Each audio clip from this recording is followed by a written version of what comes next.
I did the wrong. Okay. Live. Oh, it's now live as I'm coughing.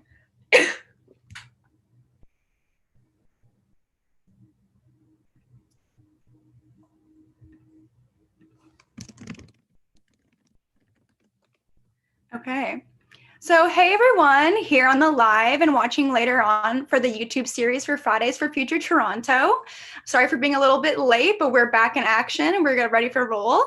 So, our mission here at Fridays for Future Toronto is to create a space for the youth to advocate for a better world and for a future that recognizes and implements Indigenous rights, uplifts marginalized voices and communities, and follows the principles of climate justice. You can find us on Instagram at Fridays for Future Toronto, on Facebook under that same name, and you can email us at Fridays for the number 4 futureto@gmail.com. So my name is Courtney, and myself and Megan are so happy to be talking to you all today about what a just green recovery is and how we can create a roadmap to ensure its principles are being realized. So building a just future requires all voices to be heard. So we urge everyone that's listening with us today on the live to get engaged, and we can make this a really interactive and learning experience for everyone, including us. So now I'll pass it off to Megan for the land acknowledgement. Thank you so much for the lovely introduction, Courtney. And I'll start us off with a land acknowledgement. We wish to acknowledge this land on which we are holding an online rally. For thousands of years, it has been the traditional land of the Huron-Wendat, the Seneca, and most recently, the Mississaugas of the Credit River. Today, this meeting place is still home to many Indigenous people from across Turtle Island, and we are grateful to have the opportunity to work on this land. The land acknowledgement is about acknowledging the land, and unfortunately, alongside Indigenous peoples, Black voices have experienced erasure from our textbooks and from the way Canada constructs its own history and narrative. Lawrence Hill asks this question: do we know that the story of African Canadians spans 400 years and includes slavery, abolition, pioneering, urban growth, segregation, the civil rights movement, and a long engagement in civic life? We like to go beyond this land acknowledgement here at Fridays for Future Toronto, and we ask these 2 questions. And we also like to acknowledge the privilege of an online space that we have and the importance of using it to uplift voices and recognize the struggles that continue today of Indigenous peoples in Turtle Island. So I'm going to ask Courtney 2 questions. I'll start off with one, and then I'll ask the second one later, and then she can redirect the questions back to me after. So question 1, how do you place yourself or reflect on what the land acknowledgement means to you? So for me, I think that it goes beyond just recognizing the physical land that I'm on and making sure that even my environmentalism really acknowledges and honors Indigenous rights and peoples, but also going into the privileges that I have as a white woman and making sure that I am addressing that in my day-to-day life. So land acknowledgement is not just physical land, but it's also the systems that were created from that. So how do I benefit from that, and how can we make that better going forward? Yeah, I completely agree. Me as a settler and a white woman, I acknowledge the privilege that I have just based on the fact that of my skin color, that people don't get to choose like how they were born, where they were born, and their race, and it's really cruel that people are judged by that. And adding on to like how I'm going to answer this question. So every time I hear this land acknowledgement, it really hurts me to think about the fact that nothing has changed. We use this land acknowledgement to recognize what has happened hundreds of years ago, yet we can still use the same land acknowledgement to recognize what is happening in our world right now. I think it is so important that we go beyond this land acknowledgement, like we do here at Fridays for Future, and we recognize the people on the land, both Indigenous and Black voices that have experienced erasure from our textbooks. So when hearing this land acknowledgement, I feel really inspired, and I reflect on that because, to make a much needed change. I feel inspired to make a much needed change when I reflect on this land acknowledgement. I think that going beyond the standard land acknowledgement should become more mainstream, and I think that everyone should do that at your workplace, whatever scenario, when you're saying a land acknowledgement. And my first step to make that more mainstream is I'm going to personally volunteer to say it at my opening school assembly. It will be scary for me, but I think it's important to do my part so that when my kids become my age and they say land acknowledgements, they reflect on Canada's past history with racism and not that it still exists. And I hope my answer made sense, because I felt like I had to say a lot there, because it does really hurt me when I hear the land acknowledgement and I'm like, nothing has changed. What can we do? And I'm going to do my part, and I recommend everybody else does their own part. And moving on, I'm going to ask the second question to Courtney, which is, what intentions do you have to disrupt and dismantle colonialism beyond this territory acknowledgement? Yeah, for me, I think, again, with what you were saying about how the land acknowledgements haven't changed, it's funny. I went to Ryerson, and as some people may know that's listening to this chat, Egbert Ryerson was one of the founding fathers of residential schools. So I find it funny that we use like the old land acknowledgement. We don't recognize what we could potentially do to rectify some of that in our land acknowledgements. So it would be really cool to improve them. But what intentions do I have to disrupt and dismantle colonialism? I think with myself in any of my personal experiences and my lived experience, any of my educational or professional networks that I'm in, I really want to make sure that I recognize any of the privileges that I have, as well as kind of making sure that colonialism is addressed, and I'm actively practicing anti-racism and anti-colonialism in my own personal life and my own actions, as well as trying to make the spaces that I am in better. I know if we all did that, it would be a lot better, especially if a bunch of us were in the same room and we could really make some big change. So I think that's for me. Thank you. That was a wonderful answer. And so last week, my answer to this question is that I was going to educate myself to better understand what it actually means to disrupt and dismantle colonialism, because I feel like you really have to understand what it means to make a difference. And each week I try to add to my answer, because like I don't like to say the same thing, because then there's no improvement. So I think I did fulfill that promise to myself, and I learned that it's important to hold your government accountable because they hold the most power. So I made sure to get involved last week with any initiative that Fridays for Future was hosting, or any other organizations that hold the government accountable for their role in colonialism. So for me, that meant signing petitions and just getting involved with any movements that are actually coming soon. So I don't know if I'm allowed to talk about them. Any movements that are happening in the future to disrupt and dismantle colonialism. And as I was preparing for this weekly Let's Talk, I realized that a just green recovery is one step we can take to disrupt colonialism. So I'm going to set myself a goal this week to sign the petitions that we're sharing today, and any other petitions that support just green recovery. And I'm also going to send those petitions to my friends and family, and I'm going to send them this video so that they can decide for themselves if this is something that we should support for a just green recovery for Canada. Okay, that being said, I think we went really good into depth in reflecting on that land acknowledgement, and everyone watching this at home and watching this live, I think they should also reflect on those two questions at their own time. And before we get into today's topic, I would like to provide you with an update about the Land Back Lane 1492 land defenders. So for some background information, the 1492 refers to the year Christopher Columbus arrived in North America, and land back is a phrase often used by Indigenous land defenders and supporters to advocate against colonialism. The Mackenzie Meadows construction site in South Caledonia is slated for the development into 218 detached homes and townhouses. This land is occupied by the Six Nations demonstrators. The update is that 26 people have been arrested by standing there in solidarity. As always, check out Fridays for Future Instagram for more information about this, and check out the Land Back Lane 1492 Facebook group that provides many updates about this action. We will share the link in the YouTube chat, and you can check out this Facebook group for many important updates if you think that the Land Back Lane 1492 is something you want to support. And in solidarity with Six Nations 1492 Land Back Lane land defenders, Toronto is hosting a strike tomorrow at 106 Bloor Street from 1 p.m. to 3 p.m. Get involved by joining this strike tomorrow. We will leave a link in the YouTube chat with necessary information.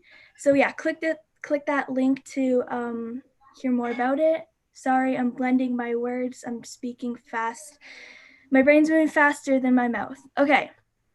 And that being said, before I pass it on to Courtney to introduce today's topic, I would like to take a moment to remember the lives that were lost and the families that suffered due to the attack that took place on this day 19 years ago in the United States.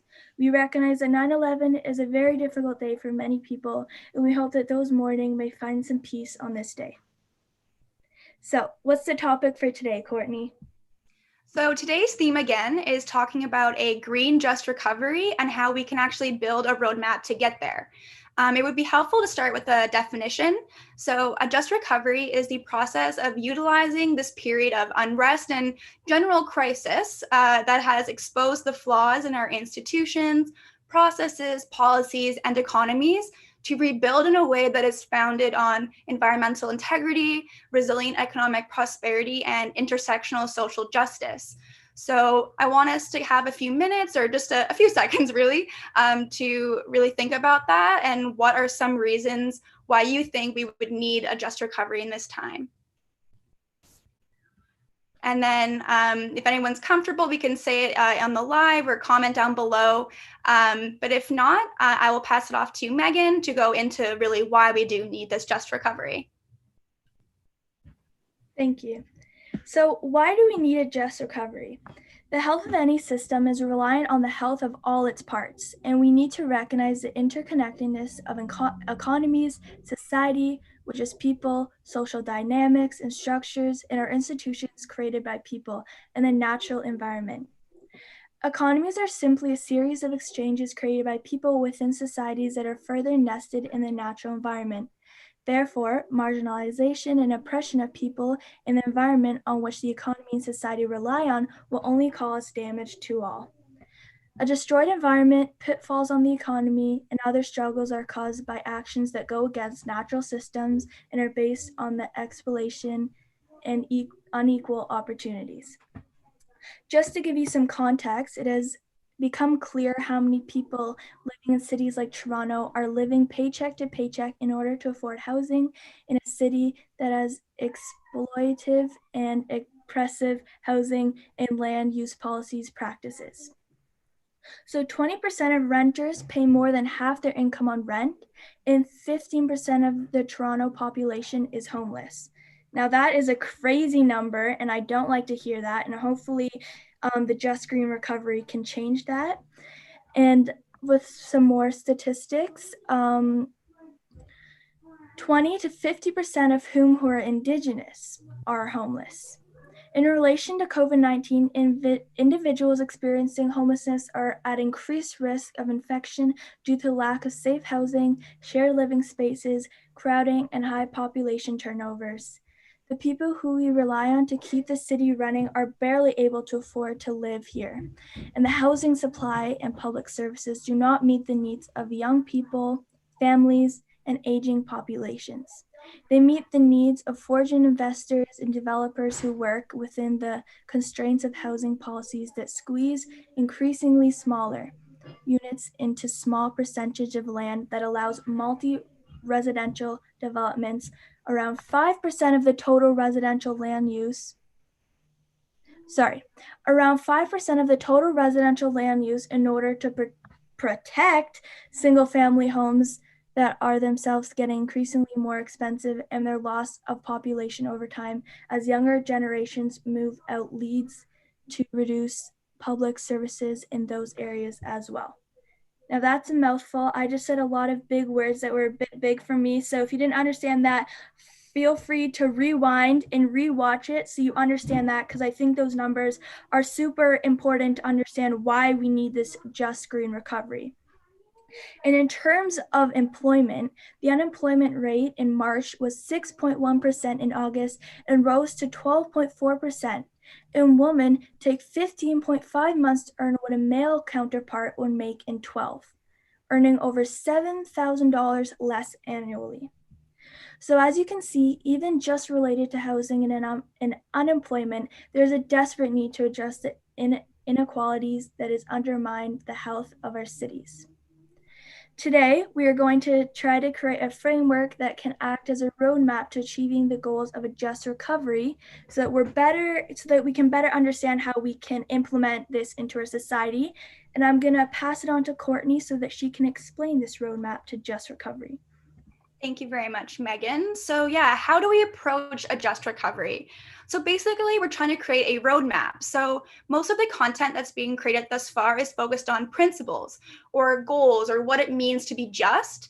And it is really important to have guiding principles to ensure all of our actions do align with the goals, including wealth equity, addressing systems of oppression, and ecological integrity.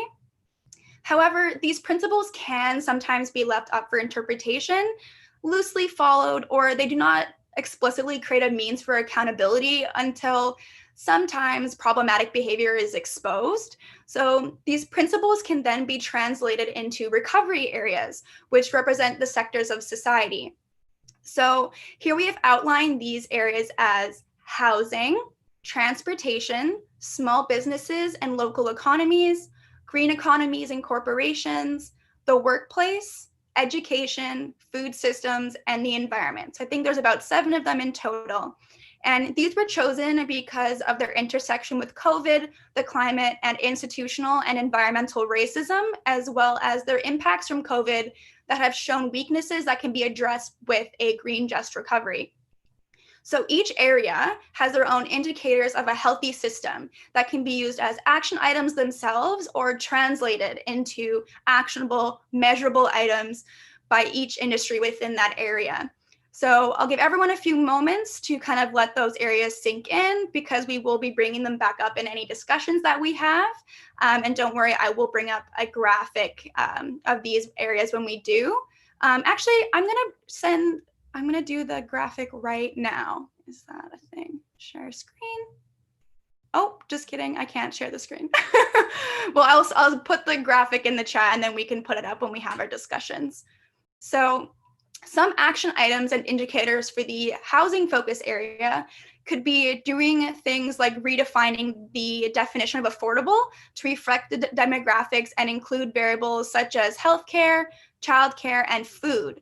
So families or low-income residents may not be able to afford 30% for rent, which is the traditional definition of affordable, when you also include those things. So they fall into the need for social housing, but do not qualify for that.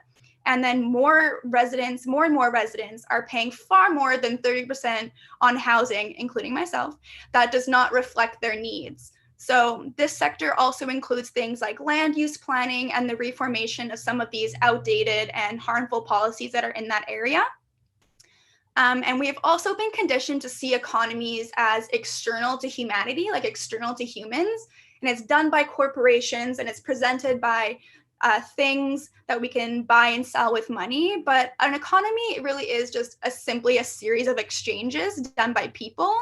And there are alternatives such as sharing economies or just different ways of doing things that enable us to co-create our lives and our economies from the bottom up. So we do have the power to change the economy and have it work for everyone without being at the expense of the environment. So we also attribute human or moral characteristics to corporations based on their advertisements we see as kids and their actions, maybe philanthropy, or their products like eco-branding. However, corporations are run by humans and exist within the economic and governmental institutions that we ourselves create.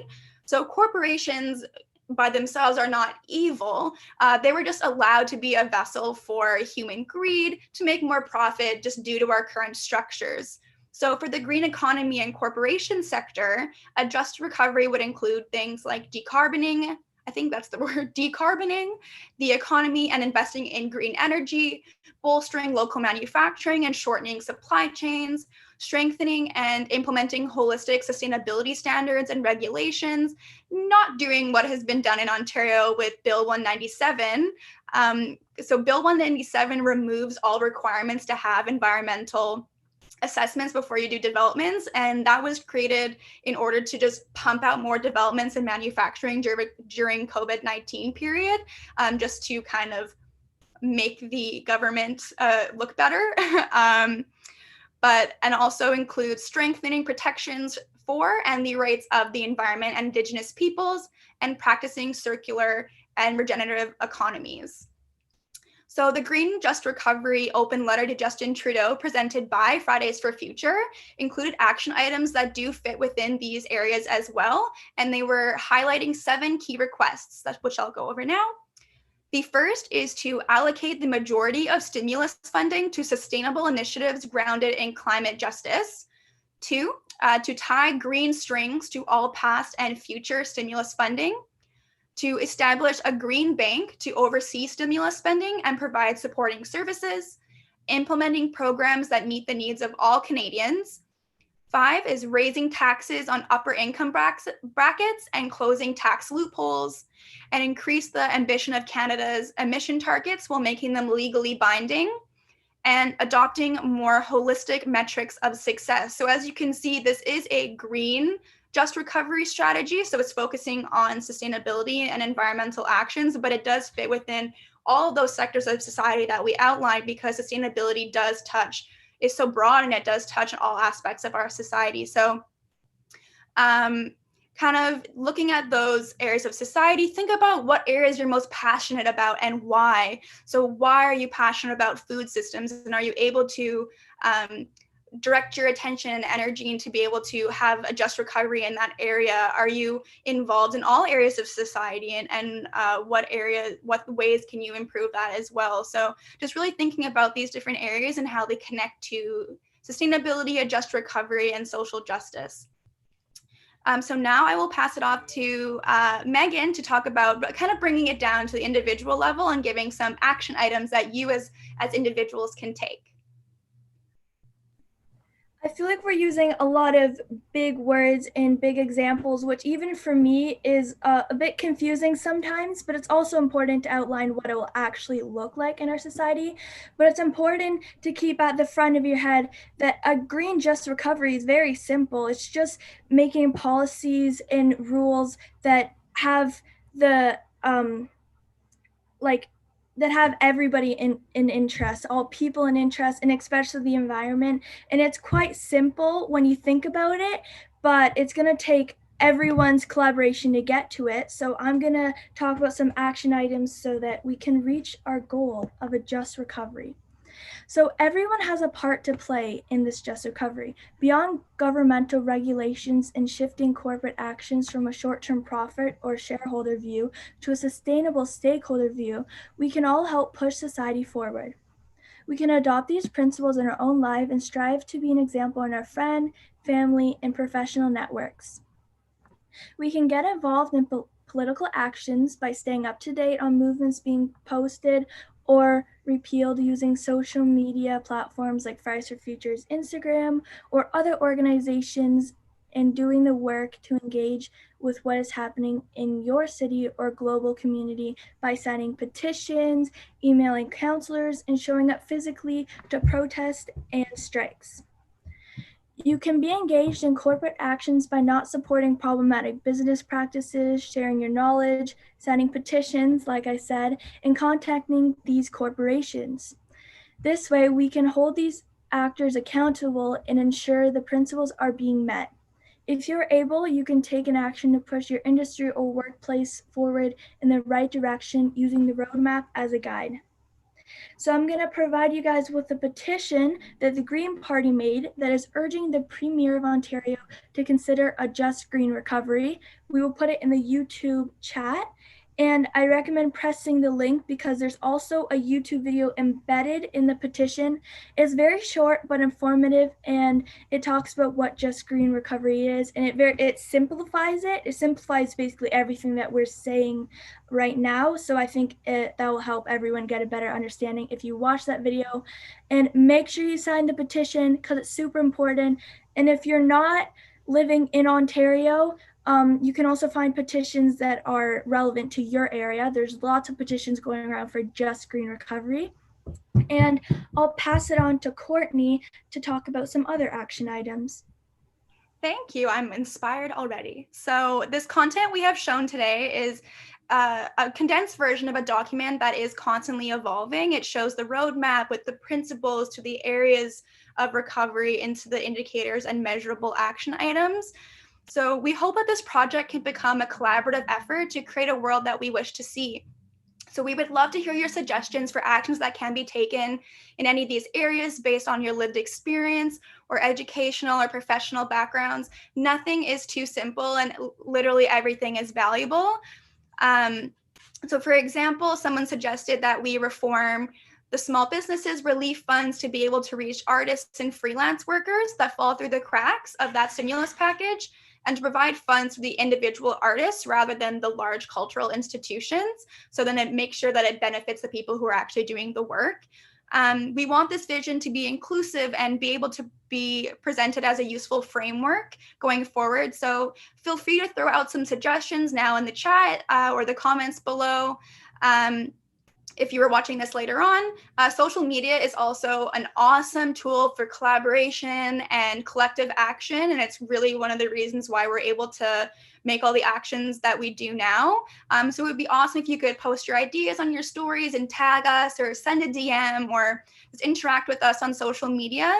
We would love to hear from you again so we can continue to grow this and turn it into a real applicable roadmap and make some real change.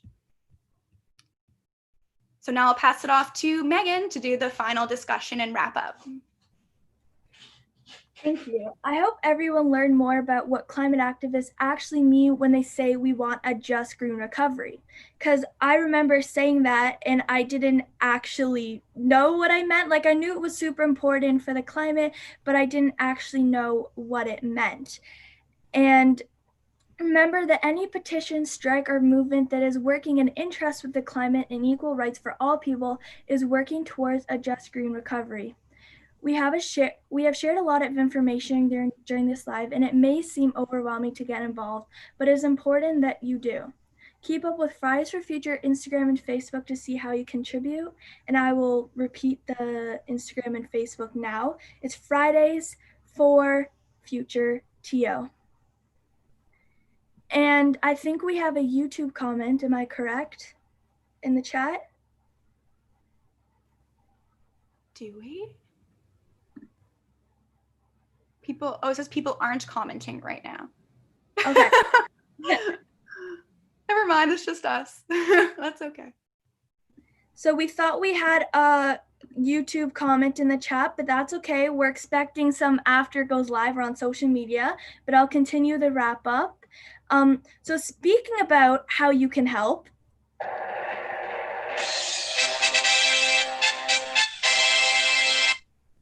save the date. September 25th, climate activists across the globe are hosting their own climate rallies. Fridays for Future Toronto is participating in this Global Day of Climate Action by hosting a sit-in on this day.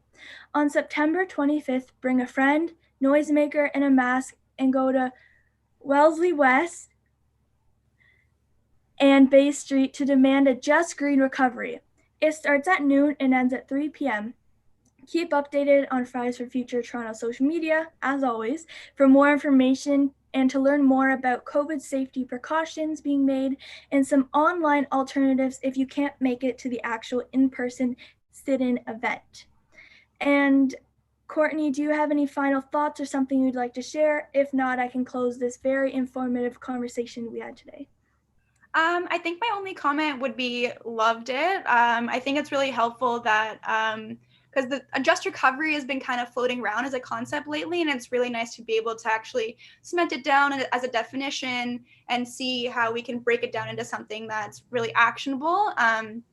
And I will make sure that I post any of the graphics that I mentioned. I couldn't actually get the 7 areas of society's graphic on the chat today, but I'll make sure that it is accessible so everyone can reference back to it and kind of get our minds moving about a just recovery and being able to see what we can do action item wise. So other than that, that's for me. Yeah, I completely agree. This conversation was very informative, and it's definitely a conversation we're gonna keep having. This isn't this isn't ending the conversation. We're ending this live. We're definitely gonna keep talking about it to see how this just green recovery can fit into every aspect of society and how it can help everybody. And it's definitely an ongoing conversation. But that being said, we are gonna end this live. So thank you to Courtney for joining me as an MC, and Enough for controlling the YouTube chat and for posting the links in the chat. And to all of our viewers for joining us for our weekly strikes,